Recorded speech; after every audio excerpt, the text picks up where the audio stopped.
করছো এটা? আজকে আমার নীল ষষ্ঠীর উপোস, কত কিছু নিয়ে ভালো করে দেখ। তোরা কি খাবি? মাংস ভাত। আর আমি খাচ্ছি এখন অমৃত। সাবু নিয়েছি, এই যে সাবু ভিজানো, আম, কলা, টক দই, এখানে আছে কাজু কিশমিশ, আর এখানে নিচে এতটা যে গুঁড়ো দুধ, মিল্ক পাউডার। সত্যি তো মিষ্টি জিনিস। খালি মাখাবো, দেখবি একগাল খেয়ে দেখ না কত ভালো খেতে হয়।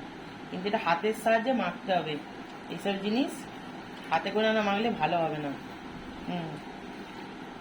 কেমন লাগছে দেখতে? দেখতে তো ভালোই লাগছে। এটা আরো আমি হাতে করে, এটা কি বেশি করে যত চটকে চটকে মাখবে তত ভালো, কিন্তু অত চটকে আবার আমার নিজেরই কেমন লাগে। আর কিছু ফল ফল দেয় না?